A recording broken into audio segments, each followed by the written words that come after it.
everyone, and welcome to this month's episode of Miracle Conversations. My name is Brittany New, and I'm an entrepreneur living in Barcelona, Spain. And I'm here with Dr. Dave Asomaning. And Dave is an executive coach, and he specializes in miracle mindsets and helping leaders and CEOs empower themselves in their miracle mindsets. And today we are going to dive into some more practical techniques for developing miracle mindsets and look at his book, which is called Nightmares to Miracles, and how we can apply some of the techniques from there too. So before we get into it, Dave, why don't you give us a little introduction of who you are and what you do? Thank you so much, Brittany. Good to be with you again this month. And thank you for the intro you just gave and for all the help you've been giving me with this process.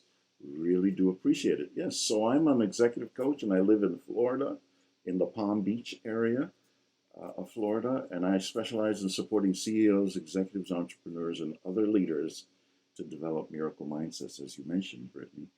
So, to my mind, miracle mindsets lead to improved effectiveness, ease, and fulfillment in the professional and personal lives of the leaders I work with.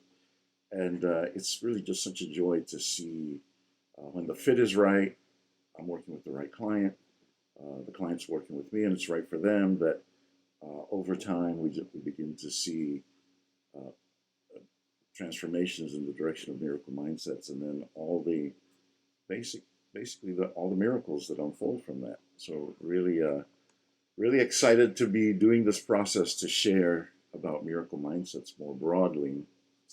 And so I also, Brittany, as you know, like to give you a shout out in this process.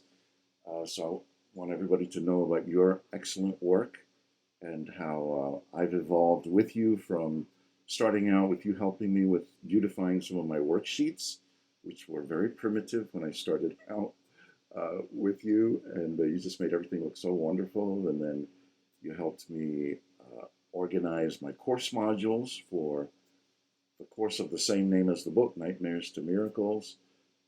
Had some audio recordings, and you just made everything pop and come alive for that course.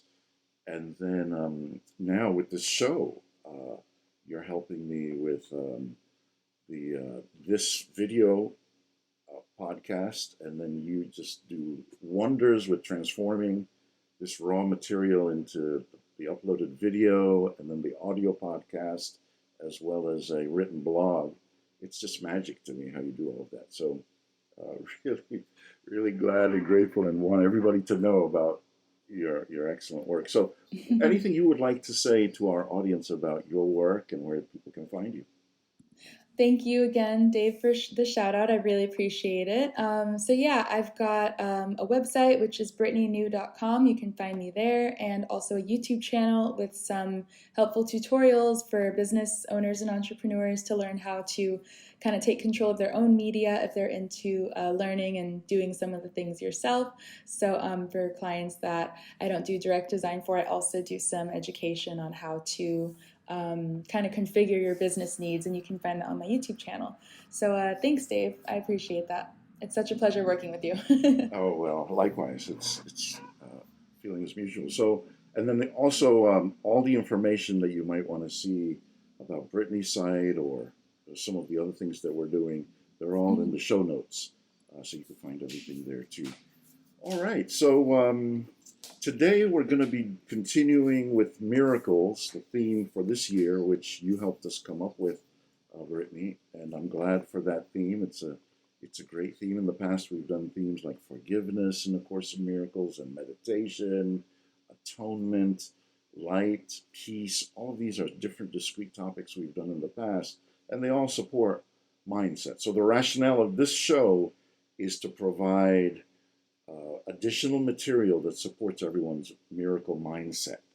And that's an important designation. It's different from having a positive mindset or having a growth mindset as opposed to a fixed mindset, which a lot of people know about. We're very intentional about miracle mindset. So let's just jump right into the first part of the show, which is going to be on principles 31 through 40. And we've been doing these principles at the very beginning of A Course in Miracles in batches of 10. So today we're doing 31 to 40. Next month we'll do 41 to 50, and then we'll be finished with the 50 principles of miracles that start out the course.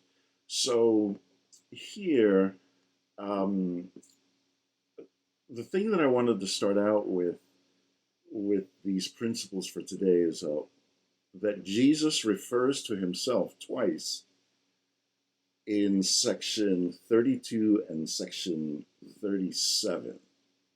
And I'll explain a little bit. So in section 32, Jesus says, I inspire all miracles, which are really intercessions. They intercede for your holiness and make your perceptions holy. By placing you beyond the physical laws, they raise you into a sphere of celestial order. In this order, you are perfect. And then again in 37, Jesus says, a miracle is a correction introduced into false thinking by me. It acts as a catalyst, breaking up erroneous perception and reorganizing it properly.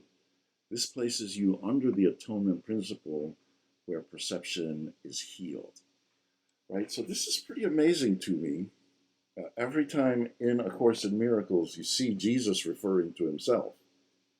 Right? Now, we've talked before about the fact that for a lot of us who are students and teachers of A Course in Miracles, it's a given that this was all shared by Jesus through the scribe, Helen Schuckman.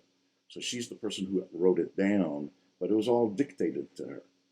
It's a pretty amazing thing to think that just on its own, without the Jesus part, it's a pretty interesting set of teachings about miracles. And then when you add the fact that the Jesus who showed up 2,000 years ago and taught everything he taught and did the miracles he did is referring to himself now and saying, when I came 2,000 years ago, this is what I taught, but people didn't understand it.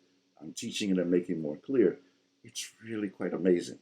Now, you don't need any of that to get value out of A Course in Miracles, but I always get a big kick out of Jesus referring to himself periodically. He doesn't do a lot, but in these two places here, it is pretty cool for somebody who might be a geek about the Jesus factor here. Now, I'll hasten to add that for a lot of people, this is obviously blasphemous. The fact that Jesus is showing up somewhere that's outside of the Bible, right? Because the Bible is the only place, and maybe a few other very carefully vetted sources where Jesus can possibly show up, right? But to have A Course in Miracles and then Jesus saying he's showing up, it's not to get too far in the weeds, but it's good to know what some of the opposition is to this kind of stuff. So for instance, people will even go so far as to say, oh, that's just a demonic source that's pretending to be Jesus and that spoke to this woman, telling her it was Jesus and to write all this stuff down. And then the counter argument to that is always, well, this is all so much about love and peace and healing that it's hard to see where a demonic influence is trying to gain hold. Why would a demonic influence be teaching something that's so aligned with everything that Jesus was teaching anyway?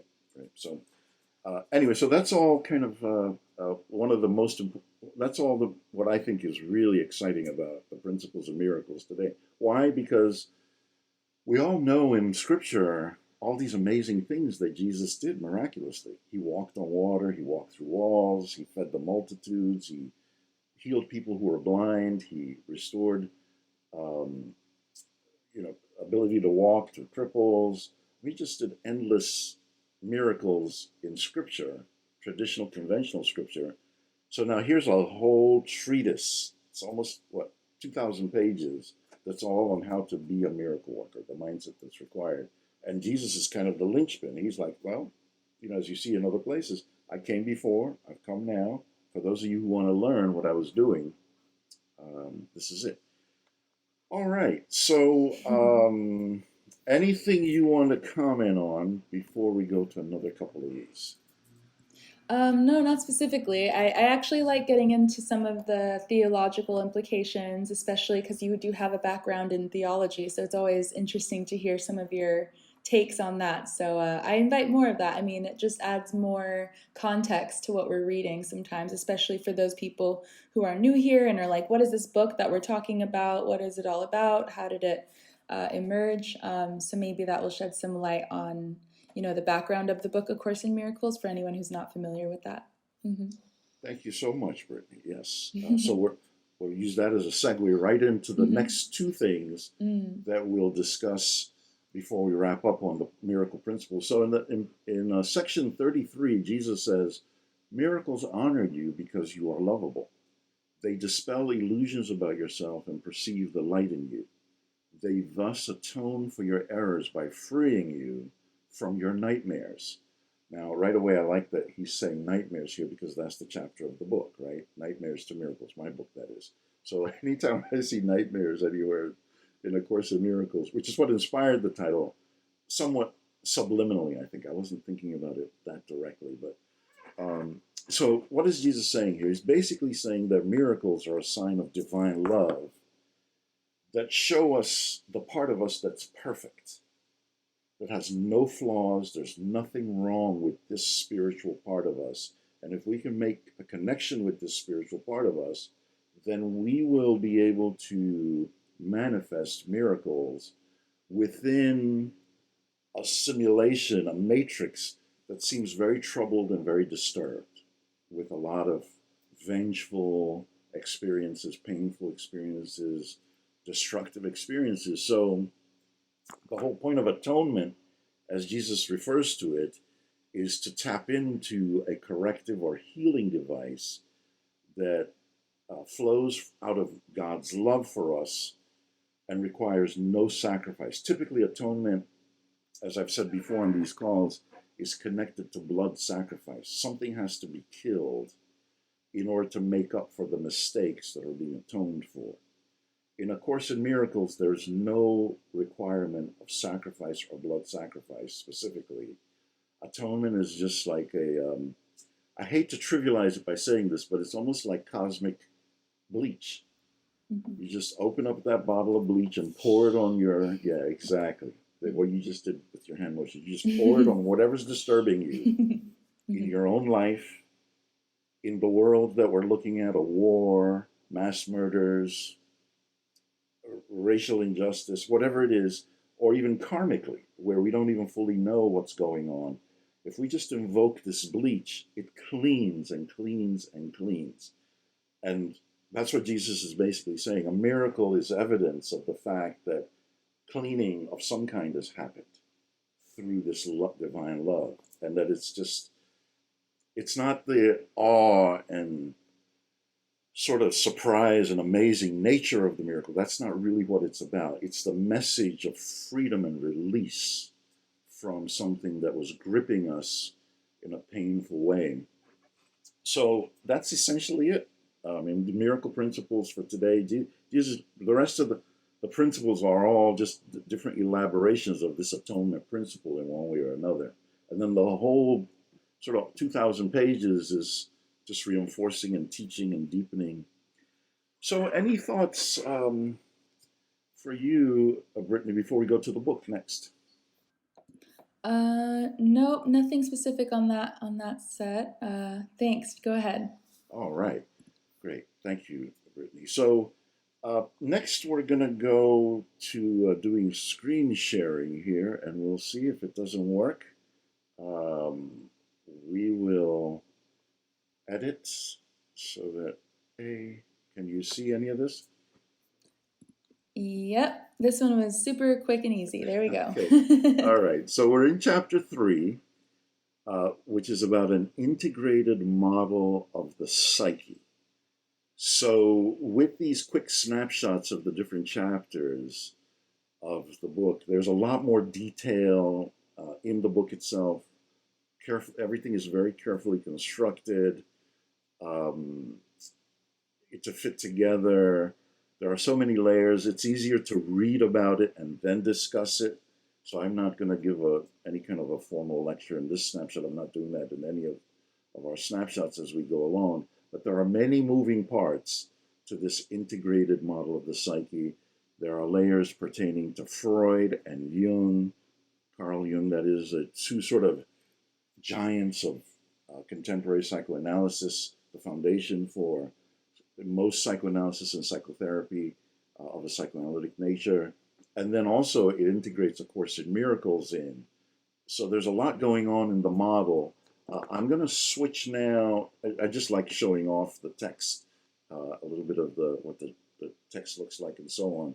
So now I'm going to go to a high-res image of the model of the psyche itself and just talk a little bit about what I think could be useful in a general way for today, the rest of today's call.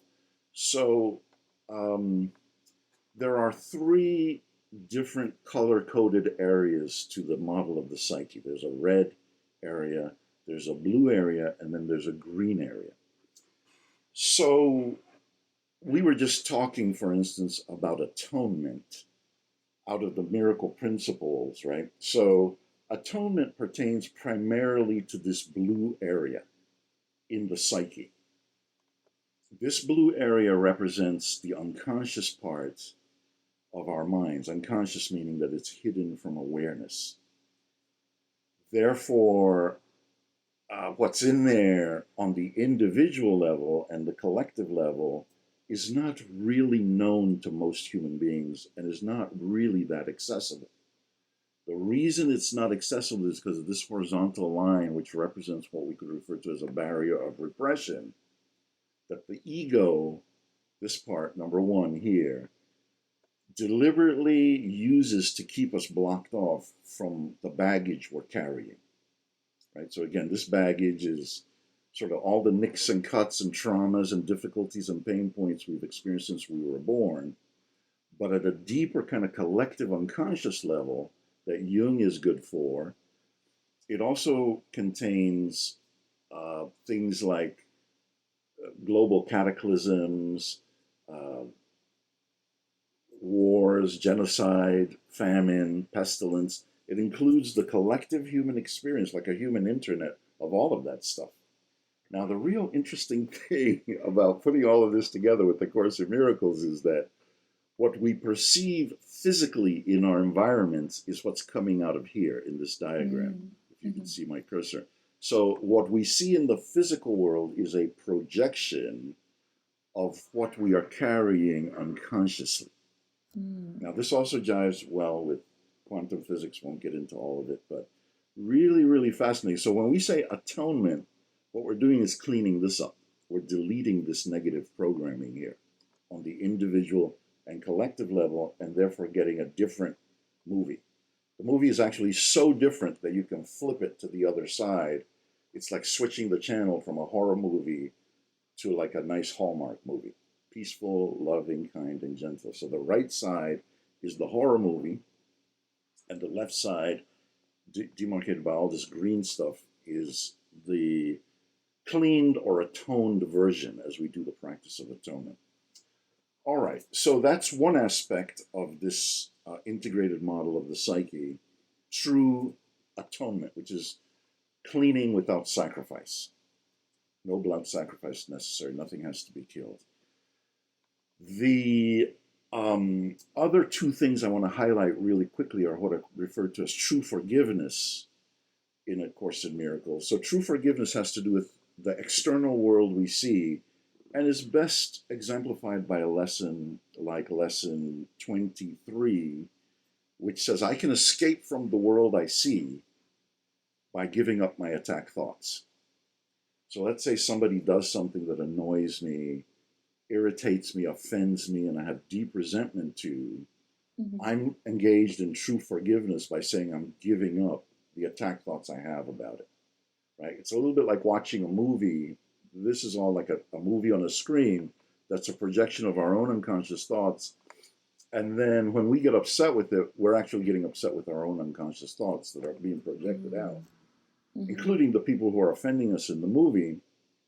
Course in Miracles is trying to get us to detach from that and not really give it credence as much as get it to disappear, right? So the way we do that is by relinquishing any attack thoughts we have. Oh, I can escape from the world I see about this horrible traffic situation by giving up my attack thoughts about unpleasant drivers or nasty drivers or whatever it is.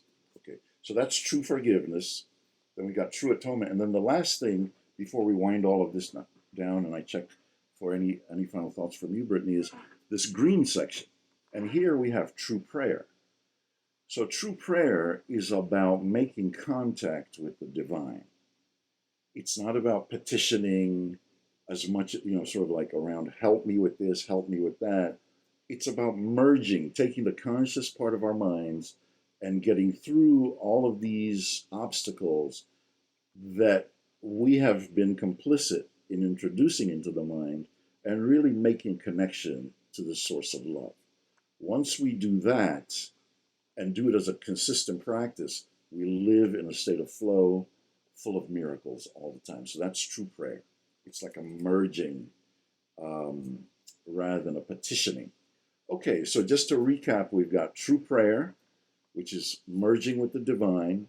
We've got true atonement, which is allowing the love of the divine to help us dissolve the fear, guilt, and anger we are sitting on unconsciously, which is also producing our nightmarish experiences in the physical realm.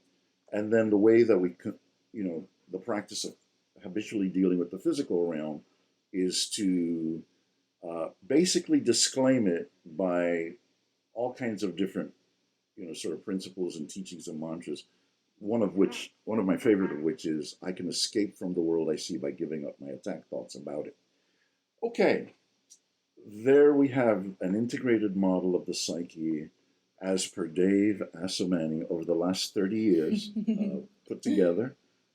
So I always like to say that. It's like, okay, 30 years, one sheet of paper here. Okay, it's saying a lot, but it's been fun to put this all together, step by step, inch by inch. So, Brittany, over to you for any final questions or thoughts, anything you want to say, and then we'll be done for today. Yeah, I was just, it's very well made, and I think you explained everything extremely well. So the barrier of repression, we've got two of them.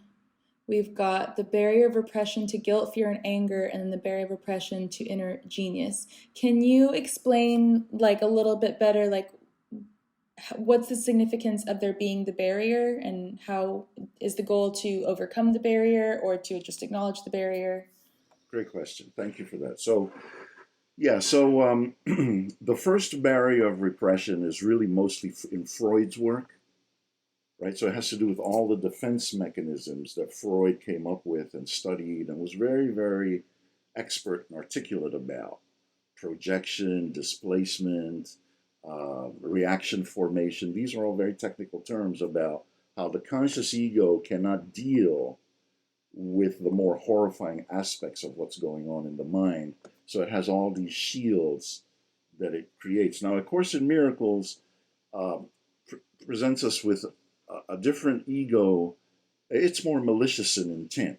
So the malicious ego's intent in having this barrier of repression, which I think Freud was getting parts of, is so that it can keep us in the dark about what we really need to fix. So that if we are unaware of what we're really carrying, then we project it outward, and then we attack things that are outside of ourselves, which keeps us in a very kind of almost Groundhog Day-like loop. So we don't escape from the root cause of the problem, and that's the ego's agenda, is to keep us in a trap. So that's the first one. In the second barrier of repression, Carl Jung was, I think, intuitive about this block. And the block here is to the divine. So the ego is now creating a buffer, a block from our making connection with the divine. And for Jung, it's a bit ambiguous. It's like, oh, it's not so malicious.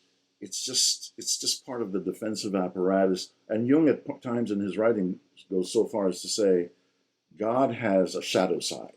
This green section has a shadow side. It has darkness in it, and it's blocked off from knowing things fully, which I don't agree with, by the way. I think it's a flaw in his thinking, and he was projecting his own kind of flawed thinking onto the divine. That's just my position.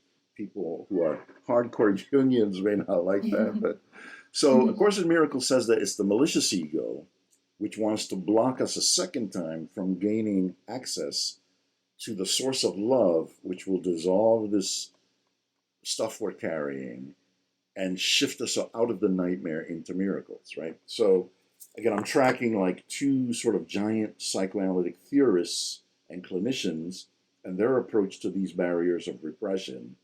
They kind of give us the language, the technical language, and then I'm tracking with how A Course says it's actually much more malicious intent. So to answer the last part of your question, our goal is to disarm both barriers of repression. If you do it in an unregulated, abrupt, way that can be destructive, it can lead to psychosis. There's too much of the unconscious stuff that's just bubbling up, and people don't know how to regulate it, and they're just sounding crazy, and maybe they really are kind of, mentally off balance. And sometimes people are in touch with stuff and they're saying stuff and nobody wants to listen to them, and they're not actually crazy or imbalanced, but there's a lot that goes on with stuff bubbling to the surface here. And then obviously, last thing I'll say, and then hand you the mic. Then if people are in touch with this part, the pathology of it is that people can have a God complex, right? They can think that they're God because they're merged with God. That's not what we want. We want, I'm a creature, I'm tapping into the divine power, which is not me, but I have access to. Okay, back to you, sorry. Yeah, I'm glad you brought up the abrupt opening of these barriers, because some of the things you said made me think of what I've heard about psychedelics, and so I can imagine that. I mean, I've heard enough about psychedelics to know that it can eliminate these barriers, but maybe that's not the best way, and we have a better way in doing that, without such substances, potentially. What's your opinion on that? No, thank you for asking about that too. I appreciate that. So we'll see in the next chapter, chapter 14, excuse me, chapter 4, module 4, if it's the course, where we look at some of the different tools that I'm aware of, some of which I've actually used to good effect and I recommend to my clients.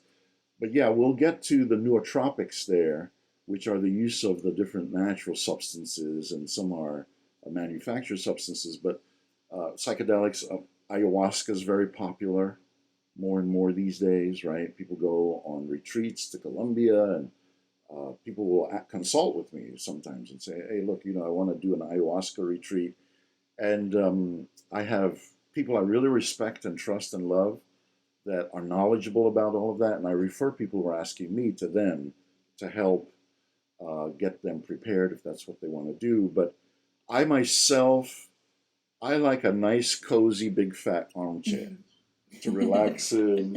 And then I like to watch Hallmark movies. So what I've heard about ayahuasca is that there are dragons and beings of all kinds that flare up, and I'm exaggerating a little bit, not to give it a bad rap at all. I mean, I think it's a good thing for the people for whom it's the right thing, but that these beings can scare you.